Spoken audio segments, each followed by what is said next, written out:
स्वागत है। मैं हूं आपके साथ संदीप ग्रोवर और सबसे पहले अगर आप ग्लोबल क्यूज देखें यानी कि विदेशी बाजारों से संकेत देखें तो वो आज काफ़ी बेहतर नजर आ रहे हैं। तो आज के लिए अगर रणनीति बनाने की कोशिश करें और ट्रेडिंग कॉल्स जानने की कोशिश करें तो सबसे पहले इसी चीज़ पर ध्यान आएगा कि कल यूएस के मार्केट्स में किस तरह की क्लोजिंग देखने को मिली। दमदार क्लोजिंग थी कल। अगर आप यूएस के मार्केट्स की बात करें 2 से लेकर 3.5% तक का उछाल हमने कल यूएस के मार्केट्स में आता हुआ दिखा। ज़्यादा डिटेल समझेंगे, मेरे सहयोगी दीप मेरे साथ मौजूद भी होंगे, लेकिन इस बीच आप एक बार एशियन मार्केट्स पे नजर डालिए जहां पे दमदार एक्शन देखने को मिल रहा है। यूएस की तेजी की वजह से 2.5% निक्केई का बाजार ऊपर है जो कि एक दिन की छुट्टी के बाद खुला है। और बाकी मार्केट्स में भी आप देखिए, खासतौर पे कॉस्पी जैसे बाजार, स्ट्रेट टाइम जैसे बाजार, यहाँ पे भी आप देखें तो 1% के आसपास की तेजी आपको आज के सेशन में नजर आएगी। हालांकि साउथ कोरिया और हैंगसेंग ये 2 मार्केट्स आज बंद हैं, लेकिन जो बाकी मार्केट्स खुले हैं वहाँ पे भरपूर तेजी। और खासतौर पे एग्जैक्ट निफ्टी देखिए 9660 का लेवल है जो कि आज के सेशन में देखने को मिला है। 130 अंकों के आसपास का उछाल है और उसके साथ साथ है आज अप्रैल वायदा की एक्सपायरी। तो बेहद इंटरेस्टिंग सेशन आज का रहने वाला है। 3 दिन की लंबी छुट्टी की ओर हम बढ़ रहे हैं और उसके साथ साथ एक्सपायरी है और दमदार संकेत हैं आज जहाँ तक ग्लोबल मार्केट्स की बातचीत है। तो आइए पहले ग्लोबल मार्केट्स के जो संकेत है वही समझ लेते हैं। किस तरह का एक्शन था ग्लोबल मार्केट्स में, क्या वजह रही है, किस तरह का न्यूज फ्लो था। मेरे सहयोगी दीप मेरे साथ मौजूद भी है। दीप गुड मॉर्निंग, बताइए पहले तो ग्लोबल संकेत किस तरह के नजर आ रहे हैं। Good morning Sandeep. 3 दिन की छुट्टी के पहले आज निवेशक काफी खुश रहेंगे जिस तरह का ग्लोबल एक्शन हमने कल रात को देखा और आज सुबह देख रहे हैं। जैसे कि आपने बताया, ज्यादातर एशिया के बाजार 1 से 1.5% ऊपर है। हालांकि 2 बड़े बाजार आज बंद है और निक्के एक दिन की छुट्टी के बाद एडजस्ट कर रहा है, इसलिए वहां पर आप 2.5% की तेजी देख रहे हैं। डाउ फ्यूचर्स इस समय लगभग सपाट है, पर निचले स्तरों से लगभग 30-35 अंक की रिकवरी अभी आपने देखी है। पर सबसे बड़ा एक्शन जो संदीप है उससे शुरुआत करते हैं जिसकी वजह से ग्लोबल मार्केट्स में तेजी आई है।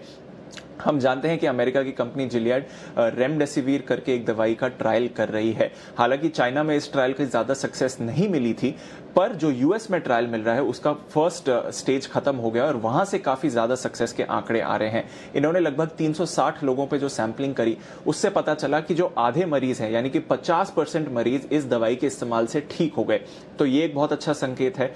बाकी जो मरीज हैं जिनका ट्रीटमेंट हुआ, और ये क्रिटिकल स्टेज वाले मरीज हैं, यानी कि ये फर्स्ट या सेकेंड स्टेज वाले मरीज नहीं है, ये क्रिटिकल स्टेज वाले जो मरीज हैं, उसमें पाया गया कि जो रिकवरी का टाइम है, दवा के बिना अगर आपको रिकवरी लग रही है तो वो 14 दिन का टाइम लगता है। इस दवा के साथ अगर आप रिकवरी कर रहे हैं तो 11 दिन एक अपवर्ड लिमिट है जिसमें रिकवरी हो जाती है। और पाया गया कि 5 दिन में ये दवाई असर दिखाना शुरू कर देती है, यानी कि रिकवरी और फास्ट हो सकती है उन पेशेंट्स के लिए जो क्रिटिकल स्टेज में नहीं है। जो एकदम ज्यादा क्रिटिकल स्टेज में है वहां पर भी पाया गया कि दवाई के बिना 11% लोगों की मौत हो रही है क्रिटिकल स्टेज वाले, और दवाई के इस्तेमाल के साथ 8% की मौत हो रही है। तो आप सभी अगर पैरामीटर्स पे देखें तो फिर सक्सेस आया है। आधे मरीज एकदम ठीक हो गए, बाकी जो ठीक हुए वो बिना दवाई के कम टाइम में ठीक हुए, 5 दिन में दवाई असर दिखा रही है, और क्रिटिकल स्टेज में भी जिन लोगों की मौत हो रही है इस दवाई के इस्तेमाल से वो नंबर भी कम हो रहा है। तो इसकी सक्सेस की वजह से हमने देखा कि कल ग्लोबल बाजारों में, स्पेशली अमेरिकी बाजारों में तेजी का माहौल रहा। गिलियड का शेयर तो 6% उछला ही, पर आप डाउ पर अगर नजर डालेंगे तो लगभग 550 अंक की तेजी आपने डाउ पर देखी। लगातार 3 दिन से डाउ तेजी में है। इस समय लगभग 1150 अंक इस हफ्ते डाउ बढ़ चुका है। नैस्डैक में लगभग 3.5% का उछाल आया क्योंकि टेक्नोलॉजी शेयर्स का फिर से अच्छा प्रदर्शन रहा। फेसबुक और माइक्रोसॉफ्ट दोनों से ही काफी स्ट्रांग अर्निंग्स आई, तो उन दोनों के शेयर्स में भी उछाल आया और इसकी वजह से नैस्डैक को भी सहारा मिला।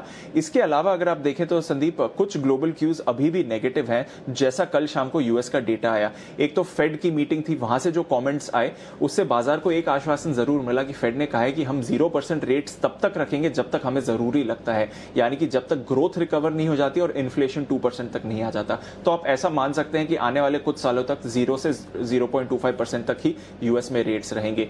दूसरी बात, फेड ने कहा कि हम वो सारे कदम उठाएंगे जो जरूरी है इस समय यूएस की अर्थव्यवस्था को संभालने के लिए। तो फेड का जो कमिटमेंट आया है इकोनॉमी को लेकर वो एक कॉन्फिडेंस जरूर जता रहा है, पर फेड ने यह जरूर माना कि कोरोना वायरस और उसके लॉकडाउन की वजह से इकोनॉमी पर काफी ज्यादा असर पड़ रहा है और इसका इफेक्ट आने वाले क्वार्टर्स में दिखता रहेगा और इससे डिमांड में भी काफी ज्यादा इफेक्ट पड़ रहा है। तो सब कुछ पॉजिटिव नहीं है, थोड़ी कमेंट्री नेगेटिव भी थी कोरोना वायरस के इंपैक्ट को लेकर। इसके अलावा अगर आप देखें तो कल यूएस की Q1 पहली तिमाही के जीडीपी के आंकड़े आए। -4.8% आए। बाजार का अनुमान -3.5 से 3.8% था, यानी अनुमान से भी काफी खराब। पर बाजार ने कहीं ना कहीं इसको वो ड्रग ट्रायल की पॉजिटिव न्यूज के साथ प्राइस इन कर लिया गया है। ऐसा माना जा रहा है कि आने वाले क्वार्टर्स में और ज्यादा इंपैक्ट मिलेगा, क्योंकि ये क्वार्टर के जो नंबर्स हैं इसमें लॉकडाउन सिर्फ 10 दिन के लिए था। उससे पहले काम नॉर्मल चल रहा था और ट्रेड डील जनवरी में भी हो गई थी, तो लगभग नॉर्मल तिमाही थी। उसमें अगर इतना खराब सेंटिमेंट हुआ है तो फिर लॉकडाउन के बाद जितना खराब सेंटिमेंट होगा वो देखना पड़ेगा। तो ये एक चिंताजनक बात जरूर है। कंज्यूमर स्पेंडिंग में 7.5% की गिरावट दिखी, तो यहां से भी प्रेशर आ सकता है। आज यूएस में बेरोजगारी के आंकड़े आएंगे साप्ताहिक तौर पे। 35 लाख का अनुमान लगाया जा रहा है, जो पिछले 5 हफ्तों की एवरेज देखें तो काफी कम है, पर इस 35 लाख को अगर आप जोड़ दें पिछले 5 हफ्तों के नंबर में, तो अब ये आंकड़ा 3 करोड़ के ऊपर जाने वाला है। तो ये भी एक चिंताजनक संकेत जरूर है। पर कच्चे तेल में देखें तो वहां पे भी पॉजिटिव न्यूज आई, लगातार दूसरे दिन बढ़त देखी। ब्रेंट 20% उछला कल शाम को, आज सुबह भी 5-6% ऊपर है। $16 के आसपास ब्रेंट WTI आ गया है। और ब्रेंट की बात करें तो कल भी तेजी में था, आज भी तेजी में है, अब $23 के आसपास आ गया है। तो ऑयल और ड्रग ट्रायल से पॉजिटिव क्यूज आ रहे हैं। टेक अर्निंग स्ट्रांग है, पर हाँ अभी भी ग्रोथ को लेकर चिंता है, और ऑफकोर्स कोरोना वायरस को लेकर तो चिंता बढ़ ही रही है। ओके, तो अच्छी बुरी सब तरह की खबरें हैं, लेकिन बाजार ने पॉजिटिव खबरों के ऊपर ज़्यादा रिएक्ट करना पसंद किया। यूएस की मार्केट की जहाँ तक बात है, 2 से 3.5% तक की मजबूती वहाँ पे देखने को मिली। अच्छा दीप, ये भी बताइए कोरोना को लेके क्या कोई राहत के संकेत है, वहाँ पे किस तरह के आंकड़े आ रहे हैं? संदीप, राहत के संकेत बिल्कुल नहीं है। कल भी हम डिस्कस कर रहे थे कि जो एक ट्रेंड दिखा था इससे पहले 3 दिन का कि नए मामलों में गिरावट आ रही है, अब वो ट्रेंड रिवर्स हो चुका है। कल भी वो ट्रेंड बढ़ा और आज भी, तो लगातार दूसरे दिन नए मामलों में बढ़त देखने को मिली है। कल 81,000 नए मामले आए, 81,000। तो आप देख सकते हैं कि जो 75-80,000 की एवरेज थी, अब हम वापस उधर ही आ गए हैं। 60-66,000 की जो एवरेज 3 दिन की पहले आ रही थी इससे पहले, अब वो वापस रिवर्स होकर 80,000 के ऊपर चली गई है।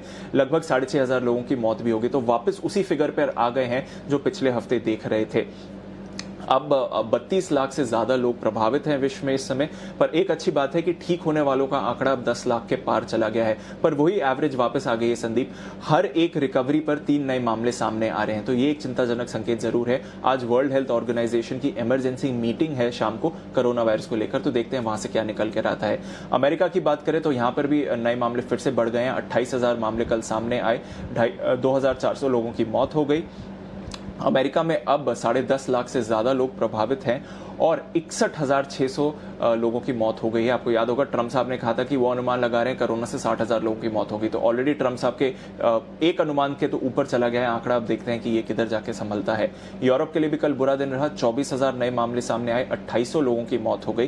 फ्रांस, यूके और जर्मनी में अब 1.6 लाख से ज्यादा केसेस हैं। और यूके पर नजर डालिए, क्योंकि यूके में अब 26,000 लोगों की मौत हो गई है। इटली में 27,000 है और अमेरिका में 51,000 है, यानी कि अमेरिका और इटली के बाद सबसे खराब आंकड़ा मौत का यूके में है।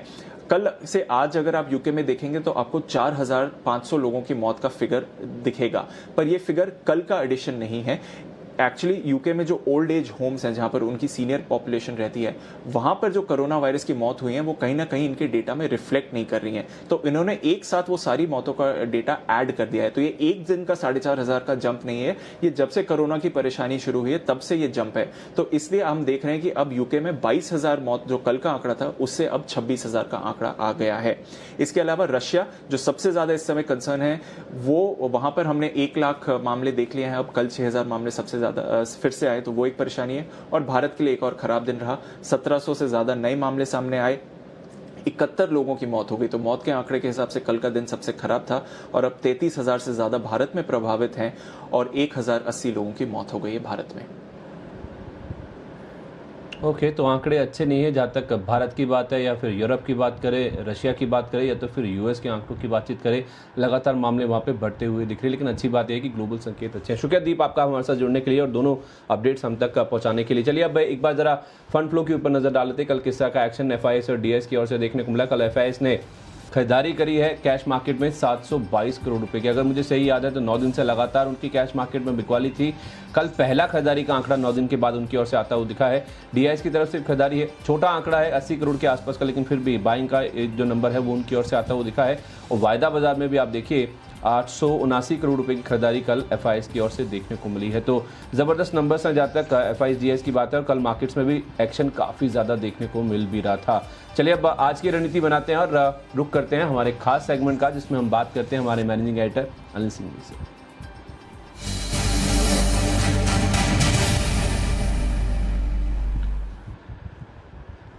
Anil ji good morning. आज अगर कोरोना को लेकर बातचीत करें तो नंबर्स तो अच्छे नहीं है, लेकिन हाँ ग्लोबल मार्केट से संकेत बहुत बेहतर हैं, काफ़ी शानदार संकेत मिल रहे हैं। खासतौर पर जिलियड की दवा का जिस तरह से जो पहला ट्रायल सक्सेसफुल हुआ है उससे यूएस के मार्केट ने रिजॉइस किया, और यूएस आज एशियन मार्केट भी अच्छे परफॉर्म करते हुए दिख रहे हैं। तो इन खबरों को किस तरह से देखना चाहिए सर? खबरों को इसी तरह से देखना चाहिए संदीप, गुड मॉर्निंग, के मतलब खराब खबरें है ही नहीं। उन्हें 5% अगर नेगेटिव ग्रोथ अमेरिका में आती है और उसके बावजूद अगर अमेरिकी बाजार उसे देखते भी नहीं है और देखते हैं उस चीज को कि एक दवा शायद कारगर हो सकती है, तो इससे आपको बाजार का अंडरटोन समझ में आता है किस तरह से पॉजिटिव खबरों पर बाजार का जोर है। इसलिए कोरोना के आंकड़े हो या फिर यूएस की ग्रोथ हो या फिर 0% की ब्याज दर हो, कहीं कोई फोकस नहीं है। और सबसे बढ़िया बात यही है कि बाजार हर खराब खबर में भी कुछ अच्छा ढूंढने की कोशिश कर रहा है, क्योंकि बाजार का मन ऊपर जाने का है और वो एग्जैक्टली आपको नजर आ रहा है। देखिए इसमें कोई डाउट नहीं कि मतलब -0.5% की ग्रोथ वापस ट्रैक पर लाने में बहुत मुश्किल होगी। बेरोजगारी ऐतिहासिक स्तर पर पहुंच चुकी है अमेरिका में, लेकिन सबको भरोसा ये है कि एक दवा वो कोरोना को ठीक करेगी और दूसरा फेड का पैसा और नीची ब्याज दरें वो इकोनॉमी को सहारा दे देगी, और इसी उम्मीद में बाजार ऊपर जाते दिख रहे हैं। हमारे हिसाब से भी आप देखिए तो कोरोना के लिहाज से कोई दिन अच्छा कल भी नहीं था, लेकिन एक चीज क्लियर कट है कि सब लोगों को अब ये फील हो रहा है कि भाई ठीक है ये लाइफ लॉन्ग नहीं रहने वाला है, कहीं कहीं ठीक हो जाएगा।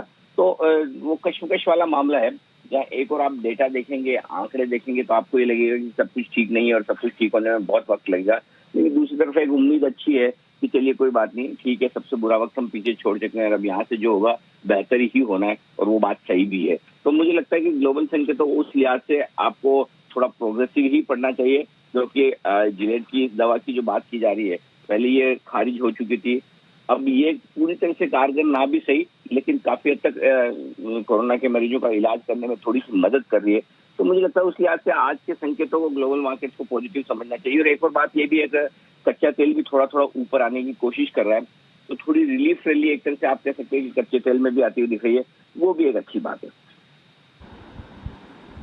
चलिए तो अच्छे संकेत है और अच्छे तरीके से पढ़ना भी चाहिए। तो फिर उस लिहाज से अनिल जी कैसे रणनीति बनानी चाहिए, कौन से लेवल अहम होंगे आज के लिए? देखिए संदीप, नीचे की तरफ 9375 9400 ये आज के लिए बेहद मजबूत सपोर्ट का काम करेगा निफ्टी पर। पहले तो 9500 ही टूटना मुश्किल है, आप एक तरह से उससे निर्णायक लेवल के तौर पर मान के चले। 9500 के नीचे ही पहला कमजोरी का संकेत होगा, लेकिन क्योंकि एक्सपायरी का दिन है, लंबा वीकेंड है, तो आपको रेंज थोड़ी सी बड़ी रख लेनी चाहिए। तो 9500 अगर टूटता है, तो अगर वैसे नहीं टूटेगा क्योंकि आप 100, 125, 150 पॉइंट ऊपर खुलेंगे तो फिर उसके बाद तो 9500 आपके लिए बड़ा बेस हो जाएगा। लेकिन 9375 9400 बेहद मजबूत सपोर्ट जो है निफ्टी के लिए, और 9850 9650 9750 ये रेंज हो सकती है ऊपर की तरफ, जहां जाने की कोशिश निफ्टी की हो सकती है। जहां तक बैंक निफ्टी का सवाल है, 20,500 20,700 मजबूत सपोर्ट रेंज का काम करेगा, और ऊपरी स्तरों पर 21,500 22,000 की तरफ जाने की कोशिश बैंक निफ्टी की हो सकती है। ओके ठीक है, तो ये है आंकड़े आज के लिए जो कि अहम है। शुक्रिया अनिल जी, आपका बहुत बहुत धन्यवाद हमारे साथ जुड़ने के लिए और सभी लेवल्स हमारे तक पहुंचाने के लिए। तो निफ्टी के लिए 9375 से 9400 ये अहम सपोर्ट लेवल्स हैं, और ऊपर की ओर 9650 से लेकर 9750 तक के जो लेवल्स हैं वो ऊपर में देखने को मिल सकते हैं। बैंक निफ्टी के लिए 20500 से 20700 ये सपोर्ट रेंज है, और ऊपर में आज हो सकता है 21,500 से लेके 22,000 तक के जो लेवल्स हैं वो बैंक निफ्टी में आज के लिए देखने को मिल सकते हैं। अच्छी बात अनिल जी ने ये कही कि आज के लिए जो संकेत हैं वो उसे आप पॉजिटिवली पढ़ना चाहिए। अच्छी बुरी दोनों खबरें हैं, लेकिन बाजार ज़्यादा अच्छी खबरों के ऊपर रिएक्ट करने के मूड में है। चलिए अब आगे बढ़ते हैं और जान लेते हैं कि आज के लिए खबरों वाले शेयर कौन से हैं जो कि आज एक्शन में रहेंगे। ये पूरी सूची है मेरी सहयोगी देवांशी आशा के पास, उनके पास चलते हैं। देवांशी गुड मॉर्निंग, बताइए। बिल्कुल संदीप, गुड मॉर्निंग। आज सबसे पहले अगर इंटरनेशनल मार्केट्स के लिहाज से देखें तो सबसे पहले तो यूएस के वीकली जॉब क्लेम्स की जो डेटा है इस पर नजर रहेगी और साथ ही ईसीबी के जो ब्याज दरें हैं इस पर आज फैसला होता हुआ दिखेगा। सेंट्रल बैंक्स की पॉलिसी काफी अहम होती है तो इस पर नजर रखेंगे। नतीजों के लिहाज से आज निफ्टी में रिलायंस इंडस्ट्रीज सबसे इंपॉर्टेंट जो नंबर्स आने वाले हैं, HUL और टेक महिंद्रा, ये निफ्टी की कुछ कंपनीज हैं जिसके नंबर्स आने वाले हैं। और कैश मार्केट की बात करें तो एबी मनी, एबीबी पावर, साथ ही SIS की जो कंपनीज हैं इनके नंबर्स आज आते हुए दिखेंगे। बोर्ड की बैठक में आज जस्ट डायल की बोर्ड की बैठक है जहां पे बायबैक पर विचार होता हुआ दिखेगा और साथ ही ब्लू स्टार और पीएनबी गिल्स पर आप नजर रखें क्योंकि फंड्स जुटाने पर आज फैसला होता हुआ दिखेगा। साथ ही आज बॉम्बे डाइंग, ब्रिटानिया, नेशनल पेरोक्साइड, ये जो ग्रुप की कंपनीज है इस पर नजर रखें। नेस्ट वाडिया ने सेबी के साथ मामला सुलझा दिया है, ये पॉजिटिव खबर आते हुए दिखी है। उन्होंने सेटलमेंट किया है गिरफ्तारी और जापान में रिहाई के गैर खुलासे पर के मामले में इन्होंने ये सुलझा दिया है। मैं आपको बता दूं कि कुछ पेमेंट्स इन्होंने किए हैं। बॉम्बे बर्मा ट्रेडिंग ने सेटलमेंट के लिहाज से करीब 22 लाख का भुगतान कर दिया है। ब्रिटानिया इंडस्ट्रीज ने भी सेटलमेंट के लिहाज से करीब 22 लाख का भुगतान किया है। तो कुल मिलाकर थोड़े से पेमेंट्स उन्होंने किए हैं जिस पर आज नजर रहेगी। साथ ही कोटक और बंधन बैंक पर आज नजर रखें क्योंकि आज सूत्रों के हवाले से खबर है ये कि प्रमोटर्स की जो हिस्सेदारी के नियम है उसमें ढील देने पर आरबीआई विचार कर सकती है। जो कैप है, सीमा है 15% की, उसको बढ़ाने पर आज आरबीआई विचार कर सकती है और जो वोटिंग राइट्स हैं इसको 15 to 20% पर इसकी जो सीमा है ये बनी रहेगी, इसमें कोई बदलाव नहीं होंगे। M&M फाइनेंस पर नजर रखें। महिंद्रा फाइनेंस ने महिंद्रा AMC की हिस्सेदारी के निवेशक की कार्रवाई पूरी की है। मैं आपको बता दूं कि मैन्युलाइफ इन्वेस्टमेंट ने महिंद्रा असेट में करीब 49% तक का अधिग्रहण किया है। मैन्युलाइफ इन्वेस्टमेंट ने 265 करोड़ का जो निवेश है वो इस कंपनी में किया है। तो ये करार आज महिंद्रा एंड महिंद्रा फाइनेंस ने पूरा कर दिया है। पेज इंडस्ट्रीज पर नजर रखें। SBI म्यूचुअल फंड ने अपनी जो हिस्सेदारी है कंपनी में वो 0.61% से बढ़ा दी है। अब उनकी हिस्सेदारी बढ़कर करीब 5% पर हो चुकी है। PNG हेल्थ पर नजर रखें। AGM को 30 नवंबर तक टालने के लिए मंजूरी मिल चुकी है कंपनी को, इस पर नजर रहेगी। और साथ ही पॉलीकैब 2 मई को बोर्ड की बैठक होने वाली है जहाँ पे निवेश या अधिग्रहण की योजना पर चर्चा होती हुई दिखेगी। इंफ्रा स्टॉक्स आज फोकस में रहेंगे। 2025 तक सरकार की योजना है कि करीब 111 लाख करोड़ का जो निवेश है वो यहाँ पे होता हुआ दिख सकता है। तो आज सारे जो इंफ्रा स्टॉक्स हैं इस पर नजर रहेगी क्योंकि एनर्जी, रोड, अर्बन डेवलपमेंट पर करीब 71% का जो खर्च है वो किया जा सकता है। AU स्मॉल फाइनेंस फिर एक बार 2 मई को बोर्ड की बैठक होने वाली है। इक्विटी के जरिए फाइनेंस या फंड्स जुटाने पर फैसला होता हुआ दिखेगा। फंड एक्शन की अगर मैं बात करूं तो RBL बैंक फिर एक बार और साइन दोनों पर नजर रहेगी। RBL बैंक पे BNP पारिबा ने फिर एक बार 30 लाख शेयर खरीदे हैं 125 रुपए प्रति शेयर के भाव पर। और साइन की अगर बात करें तो अमनसा होल्डिंग ने 21 लाख शेयर खरीदे हैं 205 रुपए प्रति शेयर के भाव पर। इस पर नजर रहेगी। ओके, तो ये सारे तमाम खबरों वाले शेयर हैं जिनमें आज एक्शन देखने को मिल सकता है। शुक्रिया देवांशी आपका हमारे साथ जुड़ने के लिए। इस बीच एक अपडेट ले लेते हैं। एग्जैक्ट निफ्टी आप देखिए अब करीब 150 अंकों के आसपास का उछाल है। 9677 के आसपास के जो लेवल्स हैं वो फिलहाल देखने को मिल रहे हैं। तो जो मजबूती है वो कहीं ना कहीं एशियन मार्केट में और खासतौर पर जो एग्जैक्ट निफ्टी है वहाँ पर थोड़ी सी अब बढ़ती हुई दिख रही है। चलिए अब कुछ ट्रेडिंग कॉल्स आपके सामने रख देते हैं, किस तरह का एक्शन आज किन स्टॉक्स में देखने को मिल सकता है। सबसे पहले आनंद राठी सिक्योरिटीज की ओर से जो कॉल्स आए हैं उसमें उन्होंने LNT में खरीदारी करने की राय दी है। 860 रुपए का स्टॉप लॉस लगाने की बातचीत की गई है। 900 रुपए तक के जो टारगेट्स हैं वो स्टॉक में देखने को मिल सकते हैं। इसके अलावा कैश सेगमेंट से ICICI सिक्योरिटीज, यहाँ पे आपको खरीदारी करनी है। ऊपर में टारगेट आपका होगा 355 का, स्टॉप लॉस आपको रखना है 332 रुपए के आसपास का।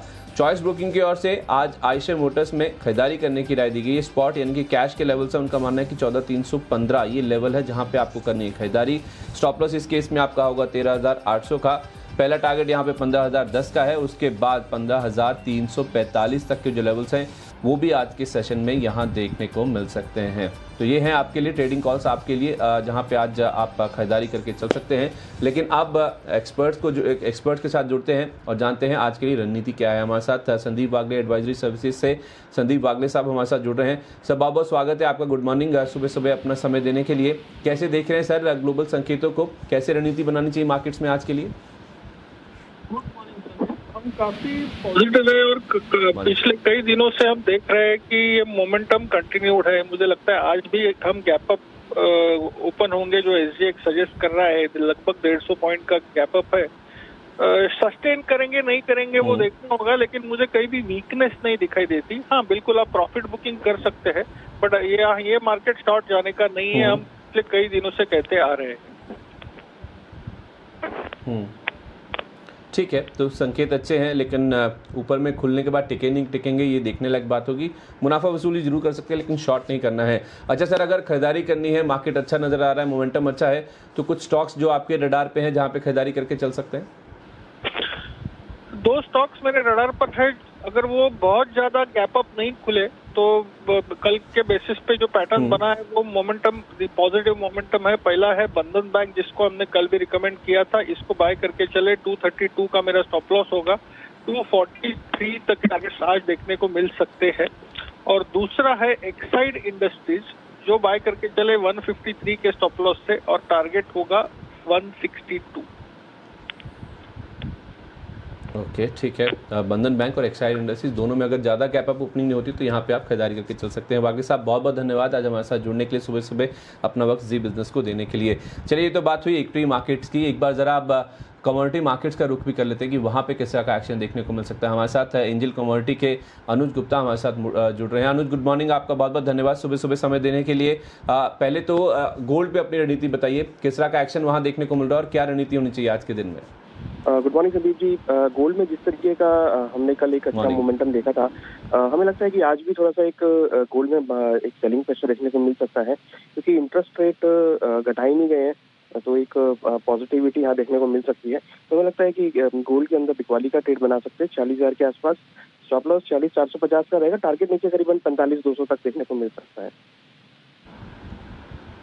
अच्छा, इसके अलावा कोई और कमोडिटी, क्रूड या फिर कॉपर, जहां पे आपको लगता है कि आज ट्रेड इनिशिएट कर सकते हैं? देखिए, कल भी बेस मेटल में अच्छी तेजी देखने को मिली थी, क्योंकि इक्विटी मार्केट परफॉर्म कर रही है, तो हमें लगता है कि बेस मेटल में आज भी तेजी देखने को मिल सकती है। तो कॉपर के अंदर बाय करना चाहिए करीबन 406 के आसपास, 402 का स्टॉप लॉस रहेगा, 413 तक का टारगेट देखने को मिल सकता है। तो एक अपसाइड मोमेंटम बेस मेटल में रहेगा। अच्छा सर, रुपए पे आपका एक टेक चाहिए था, क्योंकि 2 दिन से लगातार हम देख रहे हैं कि मजबूती बहुत ज़्यादा देखने को मिल रही है। कैसे लेवल्स वहाँ पे देखने को मिल सकते हैं, क्या रणनीति होगी? देखिए, रुपी भी थोड़ा सा एप्रिसिएशन में रहेगा। काफ़ी दिनों के बाद अगर देखें तो ऑलमोस्ट 1 महीने के बाद 76 के नीचे आया है भाव। तो हमें लगता है कि रुपी में जो कि एक ब्रेकआउट देखने को मिला है, यहाँ पर एक रुपी एप्रिशिएट होता हुआ दिखाई देगा। हमें लगता है कि नीचे करीबन 75, 80, 75, 60 तक के लेवल देखने को मिल सकते हैं, तो रुपी एप्रिशिएट हो सकता है। ओके, सुपर सर, बहुत बहुत धन्यवाद आज सुबह सुबह अपना समय जी बिजनेस को देने के लिए। तो ये है आपके लिए कमोडिटी मार्केट्स को लेकर आए। बाजार में मजबूत मोमेंटम है, आज एक गैप अप ओपनिंग के होने की इंडिकेशन है। 150 पॉइंट के आसपास का उछाल एसजेक निफ्टी में है और एशियन मार्केट में भी दमदार एक्शन देखने को मिल रहा है। पावर ब्रेकफास्ट में आज के लिए इतना ही।